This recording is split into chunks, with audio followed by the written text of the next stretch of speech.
tell the story. We can leave the story to be told by others for us. Once upon a time, I had a boss, very good man. I happened to go for a conference, a diversity and inclusion conference, and I went to the Detroit area, so I happened to visit one of the slave museums. And apparently, things that were being echoed in the museum, I could hear because I know the language. And I had goose pimples all over me. And so when I got back, I was sharing with my team things that I have learned, because usually when they pay for you to go for a conference, when you come back, you have to give feedback so that people can know what you learned to better the organization. And I was giving my feedback, and my boss was like, give me a whole story about this slave museum experience that I had. And I was so surprised that someone is telling my story, and apparently you will be sure that the story was told wrongly. Right there and there, I told myself, we have to wake up. No matter how traumatic this is, no matter how painful this is, somehow we have to start telling our own stories. If not, people will tell our stories for us and tell it the wrong way. And that will not be the best thing for us. And so when my husband came up with this, I was like, okay. I remembered myself. I reminded myself, and I said, no, it is time for us to take the mantle in our hands and start talking about this, because our children need to know the truth. If we keep quiet, our children are not going to know the actual things that happen. Yes, it's painful, but we have to face it and talk about it so they can see the way forward and they can recognize it when it's coming in a different form. Because right now, we have them coming in different forms. Next slide, please. So as we celebrate Black History Month, we have to think about what had happened in the past. Then we will be able to celebrate the present and now think or move forward with the future.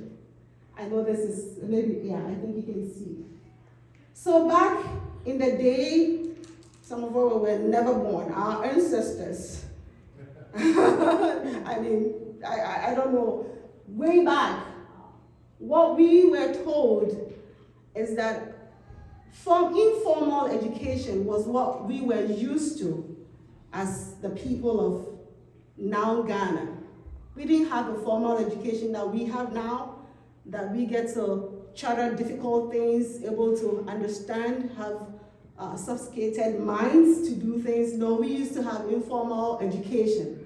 But that informal education was good enough to the point that our forefathers or our ancestors knew that if they give birth to you, they need to give you a name right there and then. That's how much that was to them. So that's why we have Sunday through Monday or Sunday through Saturday names that were accustomed to children who were born. Everyone had a name. Just like right now, we get to know that, oh, if we are born in the hospital, they give us a name right there and then. Our ancestors were doing that even with their limited knowledge. So someone who was born on Sunday, they give the person, if it's a male, they'll call you Kwesi. And if you're a female, they'll call you Akos or Akosia. And we have variety of those names. They are similar, but every tribe has their own. I was thinking about this, that how is it that people that had limited education, I mean informal for that matter, could have this at the back of their minds to be able to categorize this to the extent that every tribe could relate with a particular name. The land was so blessed by God that they had raw materials. Raw materials in the form of cocoa, shea butter, and I can go on and on. They also had mineral resources. Mineral resources in terms of gold, diamond, manganese, and so on and so forth. And then also our human resources. Ghanaians are strong and also very friendly. They take whatever they are given, whatever task, seriously. That's the whole package of who a Ghanaian is. Very friendly, relatable. You will go to Ghana and you will not feel like you are a stranger. Especially when even you mention that, oh, I was born on Sunday, or I'm born on Friday. Somebody's going to connect with you right away. That's how much you are able to connect with a fellow Ghanaian. And they see the face and they can tell you, oh, you look like a Ghanaian. And so without even asking your name, they begin to talk to you and try to give you help as much as they can. Next slide. So with these resources, somewhere in 1471, we had our Europeans come visit us. In fact, like Pastor was saying this morning afternoon, I was really following. Maybe back home or wherever they were, they said, oh, let's go out there. Of course, they had good resources. Let's go out there and see what's going on at other places. They jumped into their vessels and they landed somewhere here. You see where we have this blue, forget about the coast. You see where we have that blue river flowing through in Ghana. It's called that river there. It's a river from a river that flows into the Volta Lake, and it's called the Akawobsa and Volta River. In that river, somehow when they came through the coast, through that river, landed on that land, that river was full of gold. That river you see there, which is flowing upwards, was full of gold. And so when they saw that, they named that land Mina, meaning mine, because it was full of minerals. And that was the attraction that brought them to Ghana. While there, they saw the raw materials that we had and also saw our human resources and got interested in the human resources among other things. This was the genesis. Somewhere in 1863, the British also came because word spreads, news spreads. And so if Portuguese are having this good resources from this land, other people want to tap into. Of course, why not? So Great Britain came in and started even shifting the name from Mina to Gold Coast in 1863. They were shifting, but now they have to ravel between the two. They were in competition, so they couldn't fully claim that name. So somewhere along the line, there were wars. The British fought so much. In fact, they had a third war, and the third war had to be led by a woman in the Ashanti region. The Ashanti region is in the middle belt of Ghana. So they have, at this time, really conquered, for the most part, all the coast, the Gulf of Guinea, and now moving into the interior, which now getting into the Ashanti region. They have already fought 3 wars already. And these 3 wars that they fought, the Ashantis were able to thrive. But the third one, all the men were afraid. Everyone was afraid. So a woman had to rally the men to fight that war. That woman is, I'll talk a little bit more about the person in the text slide, but that woman pretty much was called Ya Asantwa. And when we say Ya, it means he's a Thursday born. So in Ghana, people that are born on Thursdays kind of attach bravery to that Thursday. So when you're born on Thursday, you have some kind of confidence in you in Ghana. So our pastor, Yao, when he gets to Ghana, he's considered along that line. So having said that, there's been war going on so that Great Britain or the Europeans will not capture all this gold and good things that they have found. In fact, some people were not in favor of this. But how much can they hold back regarding what education they had at that point and what advancements they were associated with at that point? Probably if it was today, the story would have been different. But at that time, they are just seeing these things for the first time.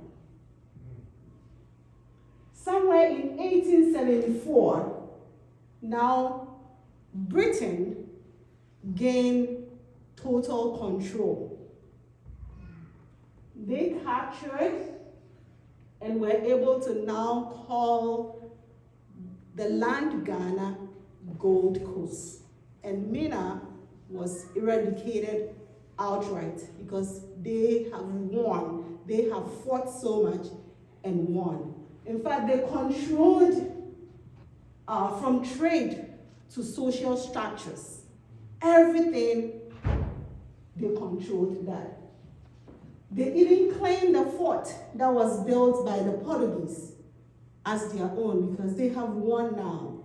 They expanded their captivity from just the coast now into the northern sector of Ghana. So not the middle belt anymore. Now they are able to go to the northern part of Ghana to the very top. So that's how much they were able to control and gain. Let's go to the next slide.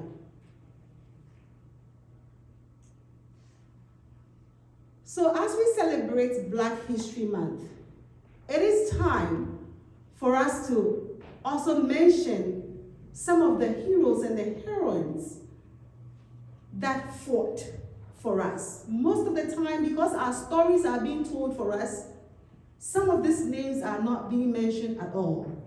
We don't hear about them as though no one did anything. And it saddens the heart to hear that no one says that somebody did something. All we hear is that our ancestors did all the wrong things. We won't deny the fact that wrong things were done, which partly is associated with our ancestors too. But to put the blame on them completely, that is not right. And it's because people are traumatized with the whole experience, they can't talk. No one wants to say anything. In fact, to tell you the truth, sometimes we that are coming, the indigenes that are coming from there, it's hard for us to even come to terms with some of these things because no one wants to talk about it. And when you ask, they kind of tell you that this is an issue that we don't even want to close our eyes and open and say that it did happen.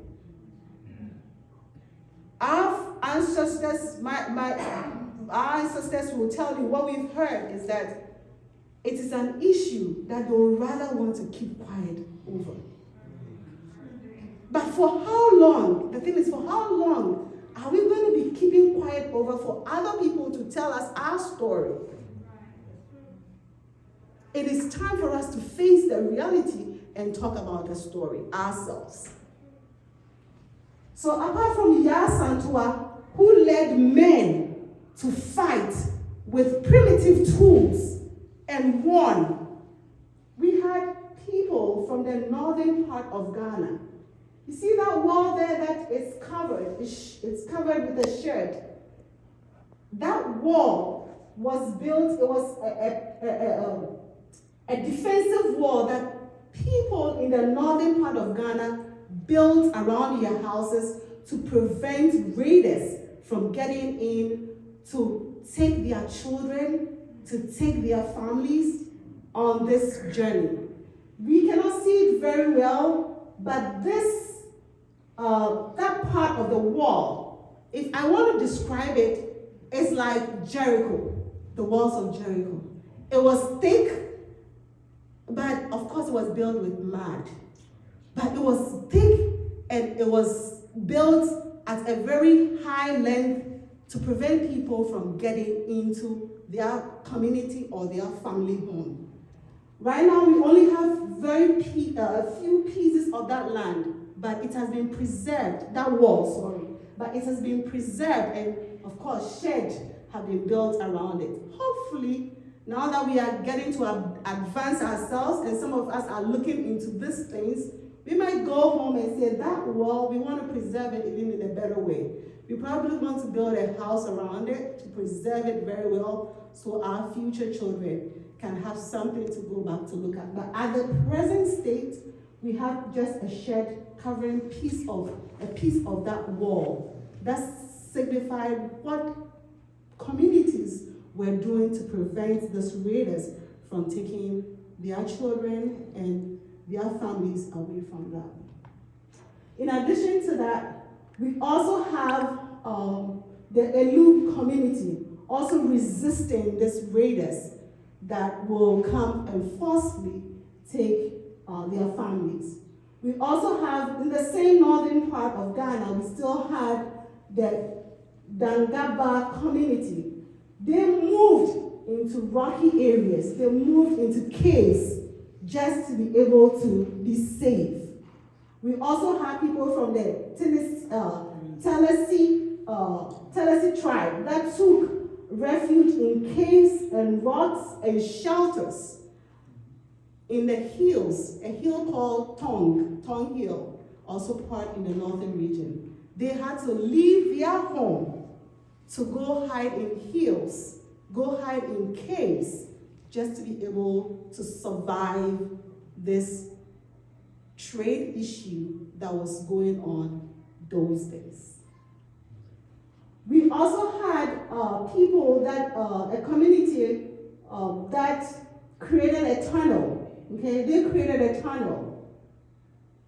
Primitive as it was, they created this tunnel, and also they will attack their raiders offensively if they come to them. You can see some of the things they were using, whereas our European friends were using sophisticated equipment like guns and other things, but they were using this. However, even using this tribe that you see there, and I can proudly say that this is the tribe that my husband comes from. It's the Sandema tribe, in the northern part of Ghana, and that got me into looking into it. So I'm writing part of my paper, I'm writing a scholarly report on that to tie into diversity and inclusion. This is the area where my husband comes from, and it's called the Busa Community Sandema. They won the fight with the Europeans.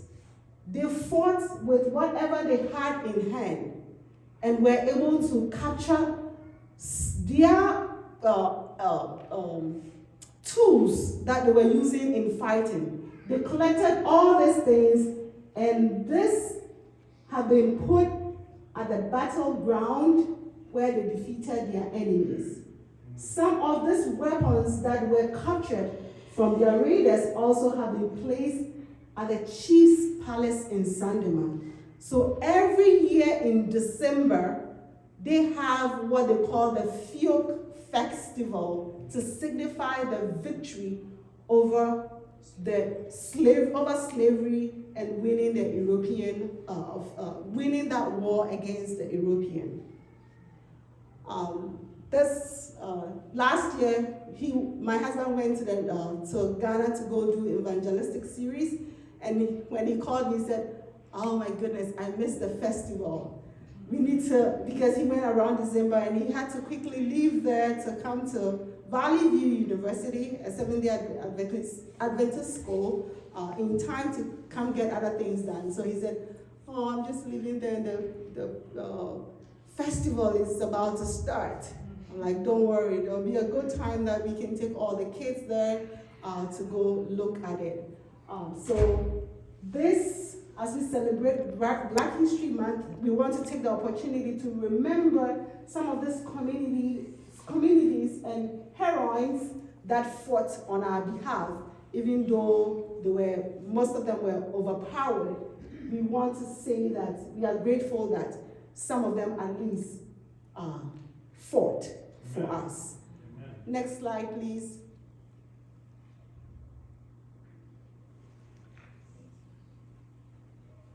Next slide, please.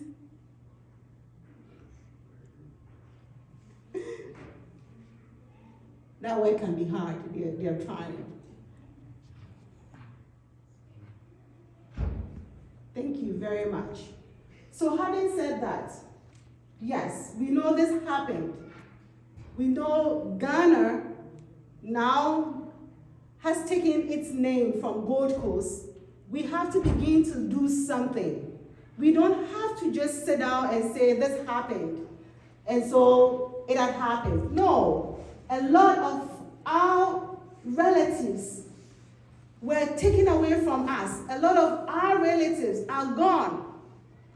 And just sit down and not say anything, just sit down because of trauma, just sit down because of shame.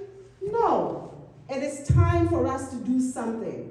So the Ghana government came up with an initiative to have all our family members come back home. A call to come back home. Even if not to stay, just come visit. Come visit, come connect. And so I'll have, at this point, media people play that YouTube video for us so we can listen to what the Ghana government has to say about this whole situation as we celebrate Black History Month. Thank you. It's an 8-minute video. So by the time we finish, we'll be able to now wrap up and see the way forward. Thank you very much.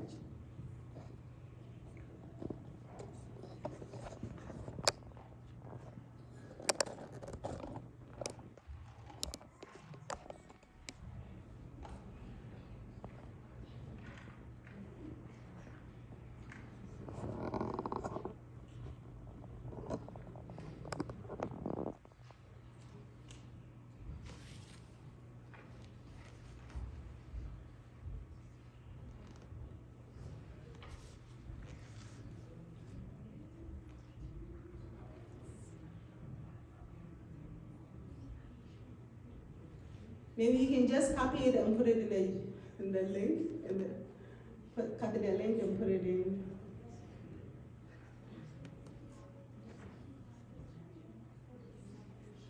Take some questions in the meantime. Okay, yes. So far with everything that I have said, do we have any questions at all? Is there anything that somebody would like to know? I have few Ghanaians here. If I'm not able to answer, they'll be able to answer. If they are not able to answer, I will certainly go look into it and bring you an answer. I will connect with your pastor and bring you an answer. So, yes. Now, I'm familiar with what I see. Oh.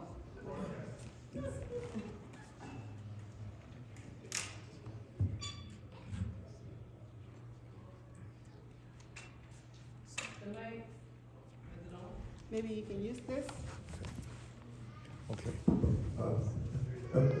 This question may be addressed with the video, so I don't know, but I'm familiar with this, Come Back to Ghana initiative. I heard about this some time ago. Is this just for those who are ancestrally from Ghana, or are others invited also? Oh, no, okay. Okay, oh, that works, all right. Thank you very much for that question. It's a very good question. Everyone is invited. Everyone is invited, as long as you feel connected to Ghana. If you feel connected to Ghana, you are invited. The main thing is, do I feel like I belong? And I tell you, like I said, Ghanaians are very friendly. In fact, I see faces here and I feel like, oh my goodness. I feel like my aunties and my uncles and my...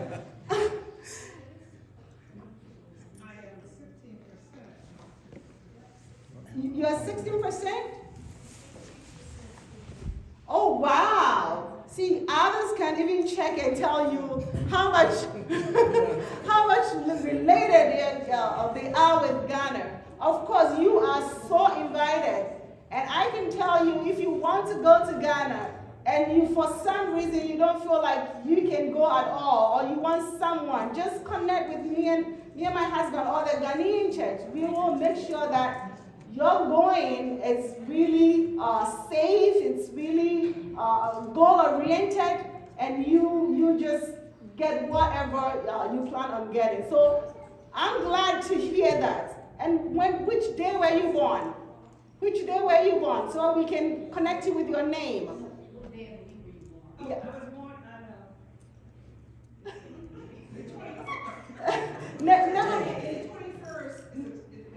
No, the day, as in Monday, Tuesday, Wednesday. Oh, Equia. Beautiful Equia. Of course, you're welcome to Ghana. And the president of Ghana is giving free citizenship to anyone who wants to come back to Ghana. Yeah, so you can have a dual citizenship.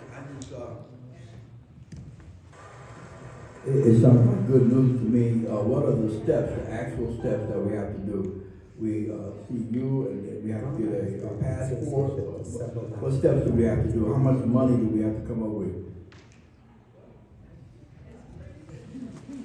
That's a very good question. In fact, they have a website for it, so it's so transparent. As I was preparing this, I went to the website. It's very transparent in terms of how much and so on. I don't have that on top of my head, but that website could be provided to you if you're interested, and we could help you go through it. I'm not sure that it's way above the herd in terms of money-wise, because the initiative is such that we want people to come home. So it's not a profit-making initiative. No, it's an initiative to have people come home. So I can tell you the amount on top of my head, but I know there's a website that makes it very open for you to know all the ins and outs about it. Of course, I can even find it out before, because as I was working on this, I came across it, but I didn't include it in my presentation. Yes. So it's called the year of return. Yes. That's the website? Well, no, the program is called the year of the return. Then there's another one called Beyond the Return. I'm very sure if you Google it, you find the information. But we can also get the exact website, we share with Pastor, and make sure that if you want to learn more about the program or the steps to take, then you can do that. And the program is free. You're not being charged to return, but you have to buy a plane ticket. You have to find a hotel. You have to do those type of things. So that's what she means by the cost. Okay. So the year of return is free. Let's say if you know someone in Ghana, and you don't have to pay for a hotel. Or if you, for some reason, have good deals with Delta or anything like that, you don't have to pay for the plane ticket. But the program itself is free. Now, I was told that there's also land there. Yes. Yes. So that will, yeah. Yeah, I was told that we would also have some land there. How much land are we talking? 40 acres.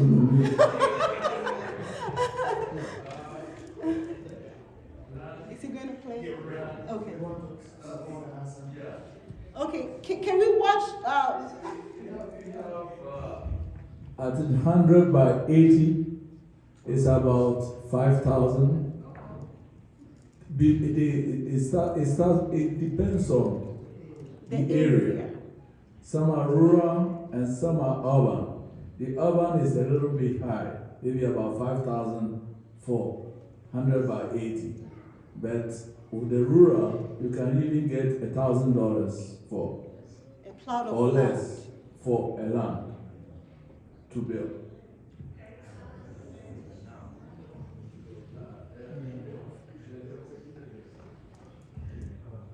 Hi, thank you for your presentation. Just had a quick question about resources. Do you have a bibliography that you can give to us to help us navigate some of the bad stories that we've been hearing about history from the good stories that can actually help us grow and learn? Yes, thank you very much. So I have resources as part of my slides here, so I can share that with you. At least those ones that I have are more of scholarly articles. So. Yeah, you mentioned about the slave trade. How many people and how many times did ships come over to America to take the lands? Oh my I mean, goodness. you know, you hear about some history where there were 13 to 15 ships that came from one port over here to America before it's, you know, they stopped. So, like, how many were taken from your country, approximately?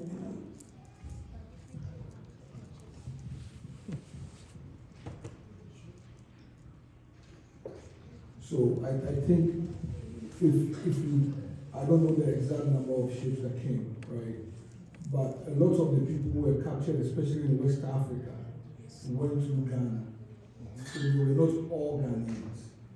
Some of them have been captured in Benin and Liberia and Ivory Coast and those other places. So I think sometimes when we read the history, we miss the part where we think they were all captured in Ghana or they all came from Ghana. But a lot of them came from other African countries. But the port in Ghana was a big one.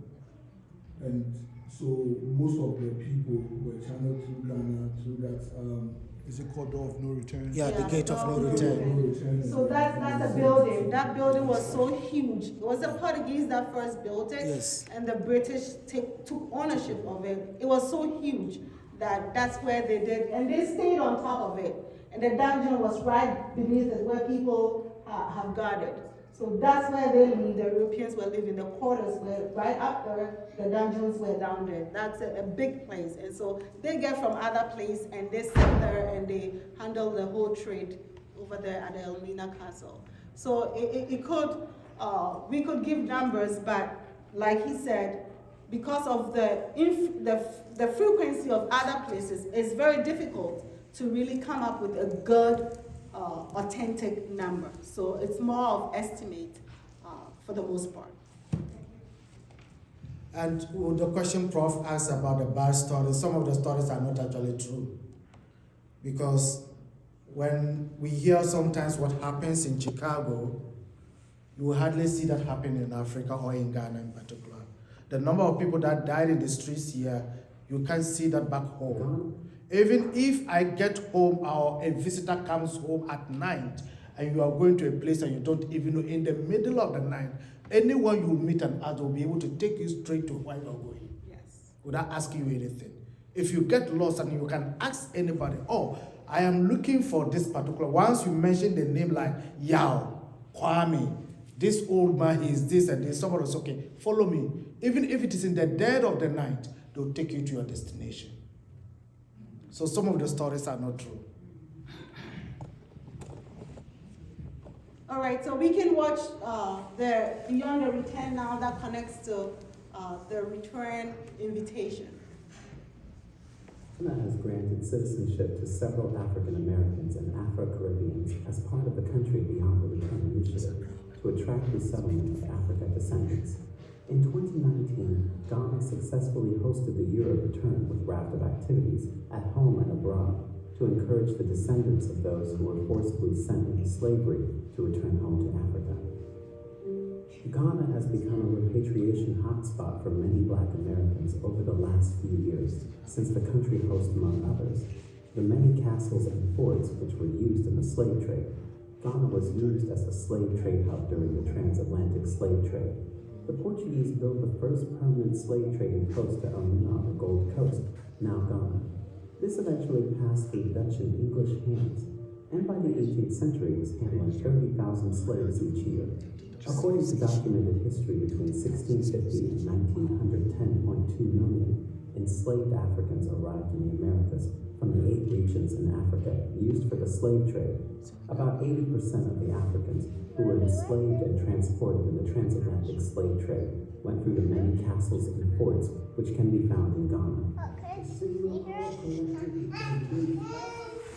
Never again will the African people allow themselves to be captured and sold into slavery as commodities in foreign unmade lands to outbuild their wealth.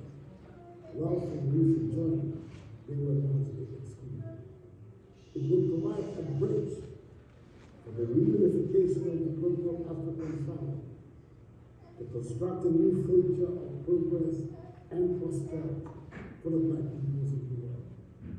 And we also put the spotlight on Ghana's Pan-African redemption, showcasing Ghana's vision of bringing unity and dignity back to the process of social and economic development of Africa and the African diaspora. For some, Ghana is a destination where worries about safety and racism are non-existent. For others, Ghana is a place where expatriates feel they can effortlessly thrive while connecting with their ancestral roots. Ghana is the only African country which grants free residential permit to any Black person born outside Africa to live in the country as long as they want through their right of abode law. Upon living in Ghana for some few years, citizenship are automatically granted. Here are some of the statements of African Americans whose African citizenship were restored to them. Now it's gonna turn up, oh. Oh yeah, now I can do a lot more. I really want to get into a lot of things like real estate. I want to do, business, a lot of business. I want to do entertainment stuff. I want to travel across West Africa on my new Ghanaian passport. Hey, Charlie, no more visa. I'm so pleased to have finally received my citizenship today. The first visit to Ghana was in 1970 when I was a much younger person, and I've always felt at home here in Ghana. I now have a home here, and we built a house about 10 years ago, and we're spending time here and look forward to being productive. Grantee for citizenship, and actually the way I'm dressed now, I wanted to let the government of Ghana know how much we're appreciative of everything that they're doing for us. But 2 weeks ago, I was in school as a Koso Ohene, and more so.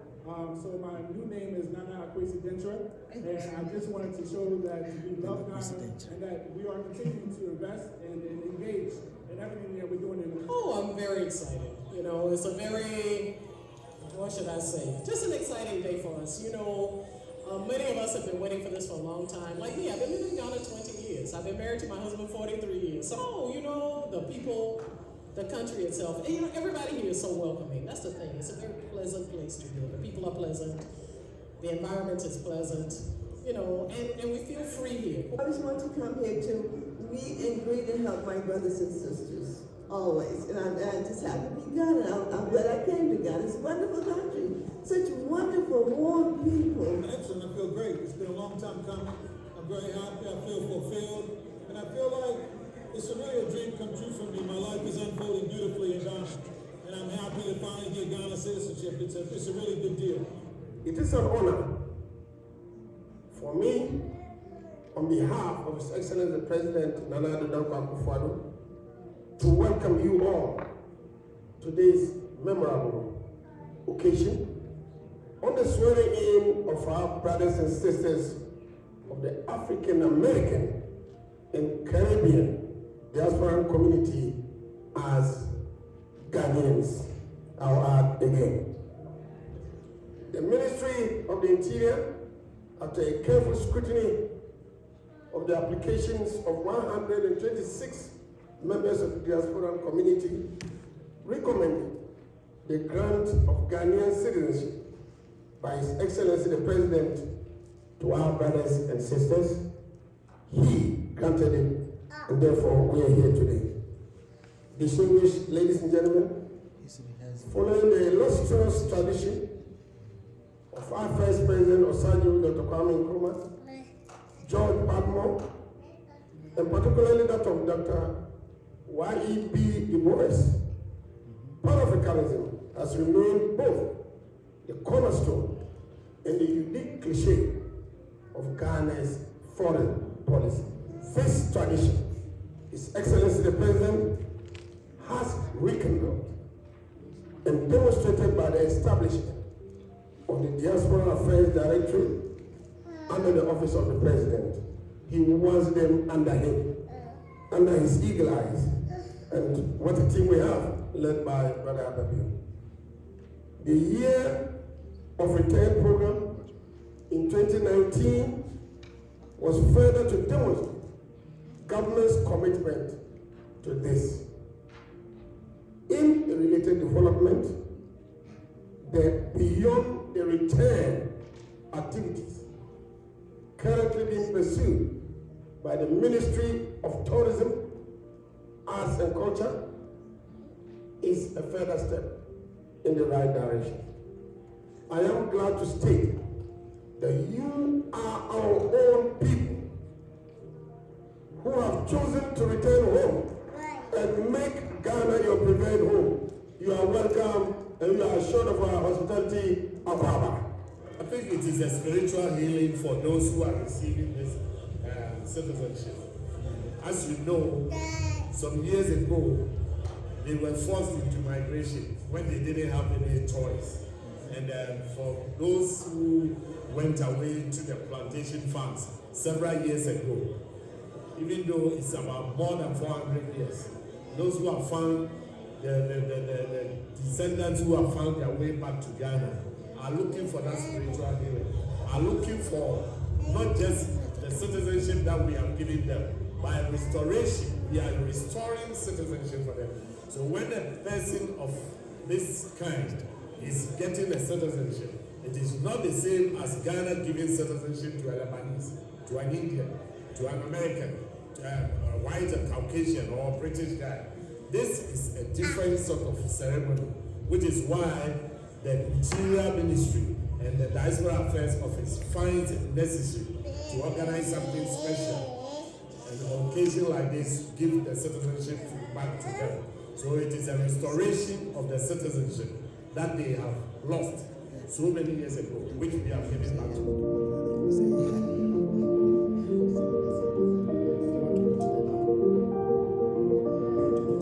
Thank you very much. And so that's the initiative that is going on currently in Ghana. We had the Year of Return 2019, and we are continuing with Beyond the Return. You are all welcome to visit Ghana. You're all welcome to find a home in Ghana. We tell you, you'll find peace if you go. Amen. Amen. So to conclude, Beyond the Return, sometimes we ask ourselves, we tell ourselves, how can I make an impact? This is so overwhelming. I tell you, this is something that is beyond us. But we have to support our Black community. Who is to do it for us? If we don't hold ourselves together and we start pointing accusing fingers at each other. We all make mistakes somewhere along the line, but we gotta rise up and rise up above this and see the way forward so our children can have a better future. We probably did not have. Are we going to continue in this so our children will also suffer? No, we gotta rise up. And even better, being a Christian, Being a Seventh-day Adventist, the challenge is even more clear for us to even do better. How can I do better? Say something when something does not seem right. Do something. Don't think that I cannot make an impact. I'm an individual. No one will hear me. Keep saying it. You'll be surprised that someday somebody's gonna listen. Some other people are gonna listen, and we will form a quorum, and our voice will be heard. So let's not look back. To be included, it's a long-term initiative. It is not today. I'm saying it today, but I realize that it's a long-term goal. It is, if we all say we are not going to start from somewhere, we are not going to go anywhere. But let's start today. Let's take it forward tomorrow. Let's go above Black History Month. It doesn't seem like there is hope, but I tell you, if we keep pushing and not keeping quiet, someday we're going to make an impact. God bless us all in Jesus' name.